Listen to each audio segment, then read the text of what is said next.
Placerville Republican, October the 8th, 1928. Indian tribes of the county take the warpath. Meeting of the brave to be held October the 14th at Greenstone. Detail of the suit to be inaugurated against the United States to be decided. Hark! The war harp fills the air. The Indians are on the warpath. That cry, half a century ago, filled the hearts of settlers of lonely outposts with terror, and was a signal for preparation by the palefaces to withstand a siege. It is to be heard again in California, even El Dorado County, starting next Sunday. Although the fear of terror in the old days will be conspicuous by their absence, as will the war paint, war hoops, bows, and arrows. This time, in place of the primitive arms and ammunition with which the real Americans resented and contested the encroaching of the white man upon their hereditary domains, will be found legal intent among the best in the state, and the adversaries, instead of white settlers and pioneer residents, will be government of the United States of America. This is the substance of the announcement by Charles R. Padilla, Indian leader of the Greenstone Reservation.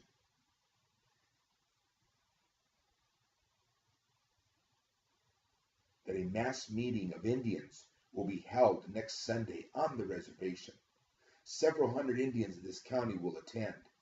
It was indicated, and the meeting will be the first of a series to be held to make the final definitive plans for the carnage of suits, which will be filed within the next few weeks. Along these lines was decided upon at a recent convention of Indians from all parts of California, held in San Francisco. As a result of that meeting, at which Padilla, representative of the Indians of the 4th District, 3 of the leading lawyers of the Bay region were retained and are now preparing the papers for filing the damaged suits. The suits involving an indeterminate sum of money, between $3 and $7 million in all, are the nature of an effort to secure just retribution for issues of approximately 7.5 million acres of land in all parts of California. The treaties of 1857 and 1852 formed the basis of the legal action. It was announced. Several meetings have been held by Indians since the beginning in the action to secure retribution, and at the San Francisco meeting, Padilla was selected as leader of the movement to plan, organize, and arrange for financing this legal battle.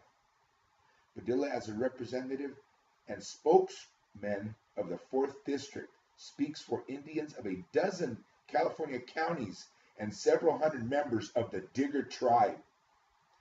Meetings have already been held by representatives of the Indians with the governor and the Attorney General of California, both of whom are sympathetic with the Indians, Padilla says, and states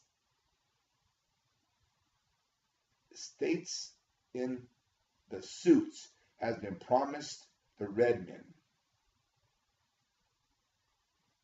They, however, are asked to finance the beginning of the damaged suits and take preliminary steps in which the state will render assistance in carrying the cases through the courts. The desire of the Indians, Padilla states, is to have the money due to individual members of the tribe paid directly to them, or to trustees for them, to permit them to handle their own affairs, educate their children, invest in homes or income property, or otherwise exercise the rights of American citizens. The suit, he states, are in the form of securing plain, simple justice and are technicalities necessary to secure judgments for damages accruing through failure of the government to live up to the treaties signed by the Indians and government representatives over 3/4 of a century ago. Placerville Republican, October the 8th, 1928. Hope you enjoyed it.